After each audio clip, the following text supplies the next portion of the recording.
Welcome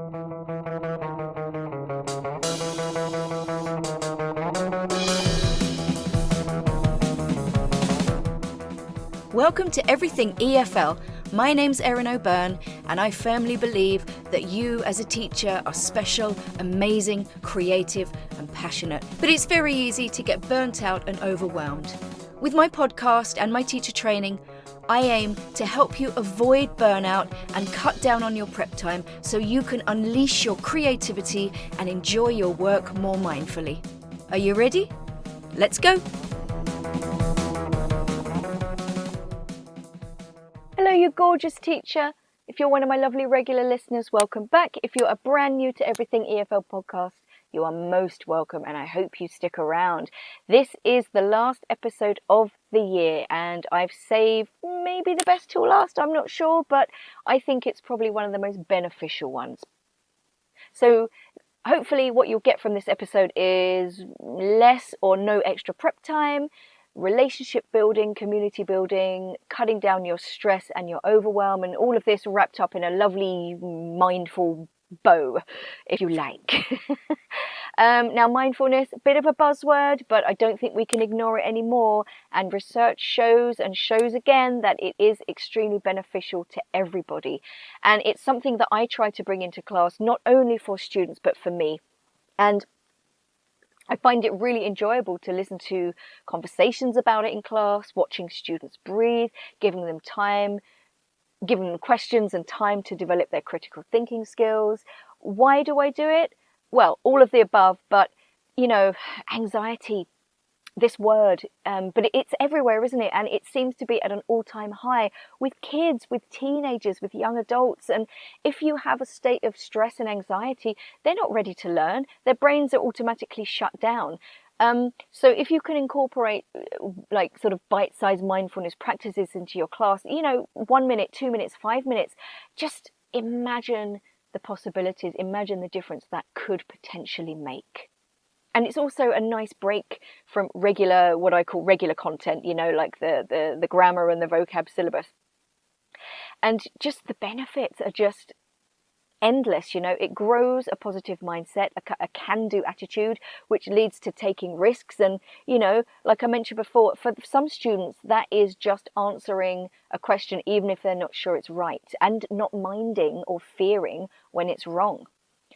It means that students won't be afraid to show their vulnerable side, you know, oops, I'm wrong, or sharing a story with their partner about something, sharing something personal, you know, laughing and joking. It increases classroom participation, it decreases levels of stress, bad behaviour, stinky attitudes, disruptive behaviour, which directly results in academic gains. It also promotes self-awareness, self-regulation and empathy, that ability to sort of stop and make better decisions, and it creates a better sense of classroom community, because being mindful can mean being vulnerable. You know, and if students know that there's a safe space to do this in your class, then brilliant. So what can you do? Oh, so many things. I mean, just go online and you'll find a bunch of, you know, really nice activities. I have a few here for you. Also, though, I would love to hear from you and the things you do as well. But I'm going to give you a few things that students have responded well to, mostly. Remember, this ain't Hollywood. Remember that pep talk I gave you? So let's just talk about you first, my gorgeous darling teacher. How can you be more mindful for you? We all know teaching's very stressful and overwhelming, and you might be experiencing burnout. Totally natural. But my advice would be, firstly, lean on your colleagues, share your feelings, ask for help. I did a course last year with some teachers who came over from Europe, and our first session was just talking about sort of issues that teachers have. And one teacher just had this revelation, I'm not alone. And I was thinking to myself, but she works with other teachers in a staff room, but she felt alone. So clearly maybe the culture wasn't there for sharing, but you know, if it isn't, maybe that's something that you can think about creating yourself, or buddy up with at least one colleague to support each other, share your feelings and ask for help. The next one is take a deep breath when you feel overwhelmed or stressed or starting to react in class. you know, that student who is really getting to you. They're saying something to wind you up. They're pushing your buttons. Take a deep breath, and this sends that message to your brain just to calm down and relax, and you gain control again. I was at a lovely conference a couple of weeks ago called Languages Connect, and it was for modern foreign language teachers in Ireland. And they had a guest speaker at the end called Dermot Whelan. He's a stand-up comedian and presenter, I believe. And he went over 3 really simple techniques for breathing. And I want to share them with you because it was such a brilliant talk. And we did all the techniques in the auditorium with him, with a little bit of sort of, you know, that kind of hippy dippy meditation music, which is actually really lovely. But I'm just going to tell you the 3 techniques now. But I will say as well, he gave like a really sort of like practical, useful pointer that I think we can all relate to. If we've ever tried any form of meditation, it's very easy to get distracted. It's hard to stay focused. And he said, that's okay. Just bring yourself back. And if you find yourself getting distracted, try and bring yourself back again. So it's nice to know that, you know, I'm not the only one and you're not the only one who finds that super difficult. And this isn't about meditating for an hour. This is 3-5 minutes max.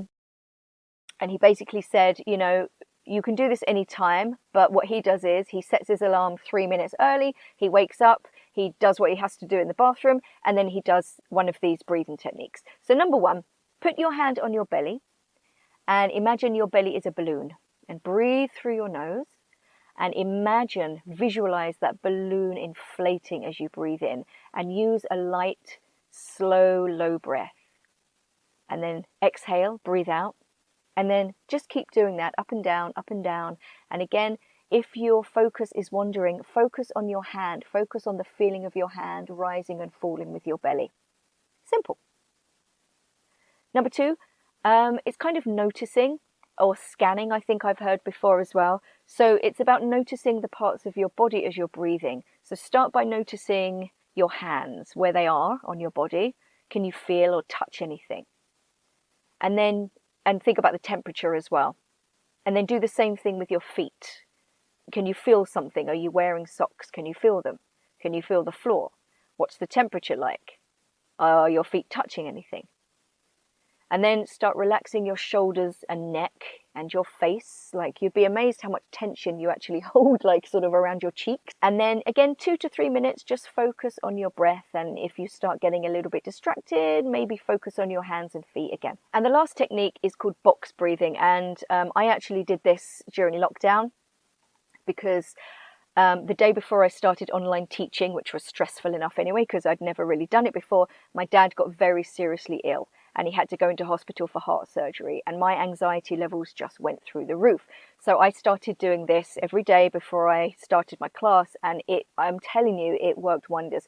So it's called box breathing because you are going to draw an invisible box in front of you. You can use your fingers to trace that invisible line, or you can just visualize it. And the idea is that it's 16 seconds, so it's 4 seconds for each side of the box. So imagine drawing a horizontal line. This is the top of your box. You breathe in for 4. And then you bring your finger down for the side of the box. You hold your breath for 4. And then you draw another line, which is the bottom of the box. You breathe in for 4. And then you draw the line up to close the box. You hold your breath for 4. So it's breathe in for 4, hold for 4, breathe out 4, hold for 4. And then you just sort of continue doing that for a few minutes. And it's so good for just calming your breath and getting in control of everything. You can use these in class too. I mean, you want to talk about an effective method for behavior, for focus, for discipline. Breathing is it. All the research shows that breathing can reduce behavioral issues and help with focus. It is absolutely amazing. And again, a couple of minutes a day, and you get all those results. If students know how to breathe, like I said, they can control their reactions, make better decisions. Most bad decisions are based on emotion, aren't they? So think about those hyper students. And if you have younger students as well, I think this is really good. I got this from a YouTube video that I'm going to put in the show notes. I'm going to put the link in the show notes because it's so good. But if you're going to do this with younger kids, use the language that they will respond to, okay? So something like... Imagine it's cold and you're holding a cup of hot chocolate, and get them to hold it. Blow on the cup of hot chocolate and then breathe in and blow it again. Or imagine you're smelling a beautiful flower. As long as the concept speaks to them, and again, you know your students best, think about what will work for your class. For some, it might be smelling money, or a new perfume, or fresh air after rain. And she did say this works with younger kids, but I think in a language context, I think this kind of thing would be really fantastic too. So imagine breathing at the beginning of a lesson, and that slows down that stress response, and you're going to get a smoother lesson. No prep needed. So yes, breathing is amazing. There are some other things you can do as well. And here are about 6 more suggestions for you.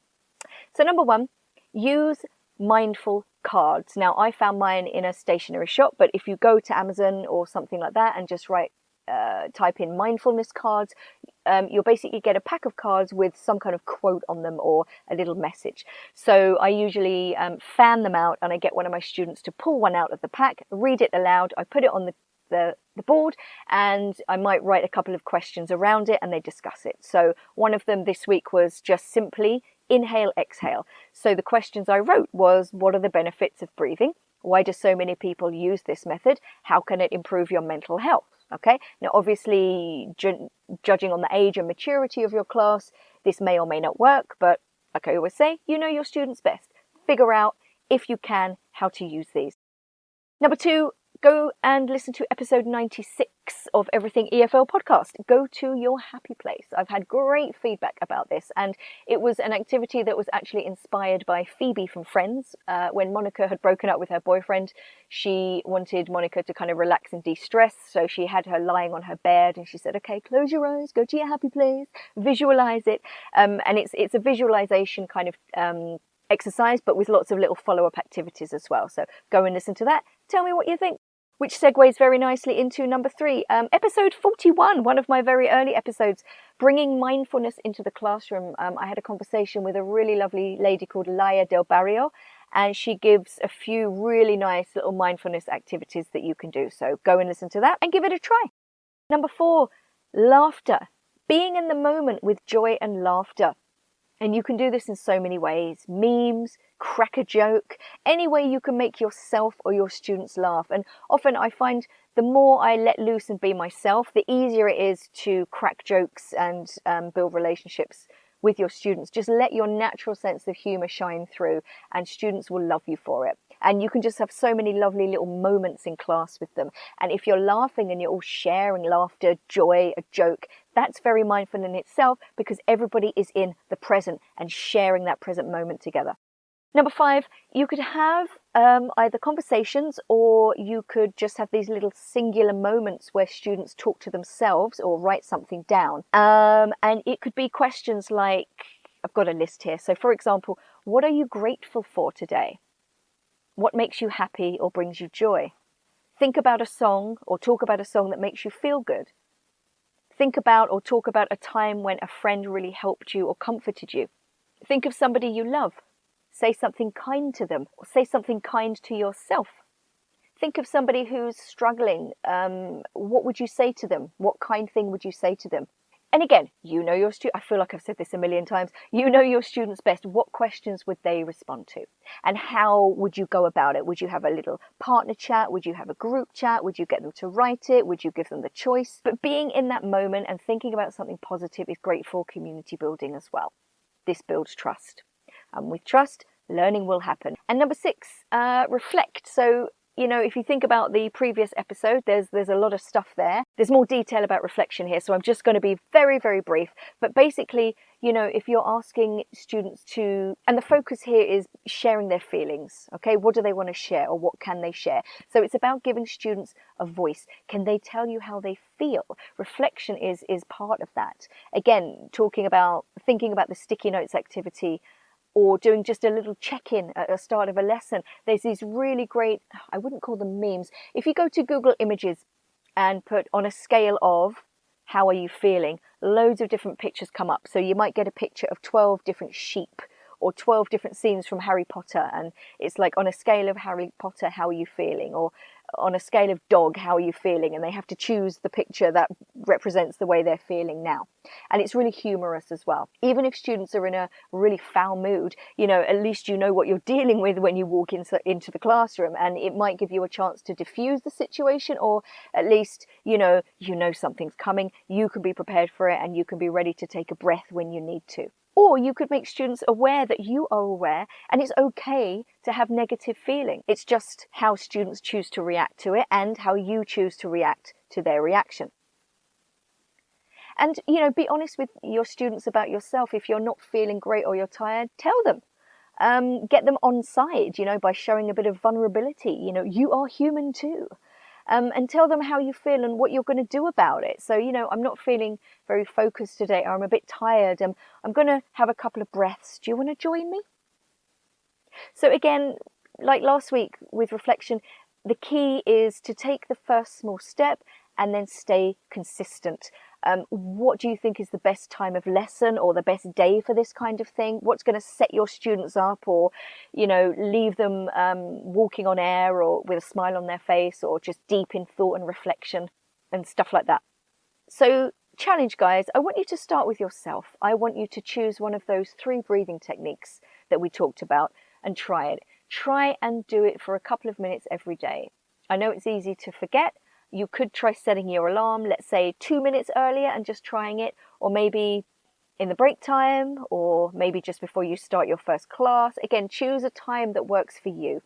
And also, to do with your classes, I'd like you to think of different scenarios with particular students or classes that always happen. So think about those students that are always really hyper, or the ones that are kind of angry, or, imagine, first of all, imagine instilling some kind of breathing into their routine. And, if a student starts getting hyper or angry or loses focus, ask them to breathe for 30 seconds. Obviously, they need to know how to do it first, introduce it. And then maybe when something does happen, you can say to the student, okay, it's grand, breathe for 30 seconds, I'll come back to you, okay? And then maybe go, how do you feel now? All right? So, or, choose one of the activities and just take that first step and introduce an activity into one of your classes. Now, expect a little bit of giggling, all right? Especially if you're asking them to close their eyes and breathe, or, something like that. Not all students are kind of familiar with it, or they might think it's a bit weird. That's fine. That's natural. But if they do sort of giggle, could maybe gently ask them, what's going on here, But I would say, to avoid this, let students in on what you're doing. Why are you doing this? And then I think most will come around quickly, especially if they realise what the benefits are. And if you still get a couple of giggly ones, they usually come round when you do this a few times, because they see that all the other students are kind of getting into it and they don't really want to be left out. But it might take some time for some of them. But that's fine. We all know it's a process, don't we? But basically, if something's not working in your class, or there's a specific behaviour that's just, you're trying different things but nothing's happening, nothing's going to change if you don't take a risk. And, mindfulness, it's not a woo-woo concept anymore. It's been proven to work, and there's no prep involved. It's just a change of mindset on your part and a willingness to try a few new things and, of course, be consistent. So take that small step. Ask yourself, what will your students respond to? How long do you need in class? And what's the best time to do it? And with that, that's the end of this year's podcasts. I cannot believe it. As per usual, spread the word, guys. Subscribe to this podcast if you haven't already. Subscribe to my newsletter, Breathe Easy Teacher. Links in the show notes. Follow me on social media. Share my social media posts. Talk me up in your staff room and tell your colleagues about me. And I just want to say thank you. Thank you for every single person who's taken the time out of their busy day and their busy lives to listen to me this year. I have, at the time of recording, I have reached over 20,000 downloads, and I seriously, just even saying that makes me want to cry. I cannot believe that so many people have listened. So I think I'm doing something right. I'd love to know what you guys think. I hear from some of you, and the feedback's always really nice and sweet and lovely and positive. I want to hear from more of you as well. I want to support you and keep in contact with you and figure out what you need from me so that I can develop products and services in the future to solve your problems and to help you become better teachers.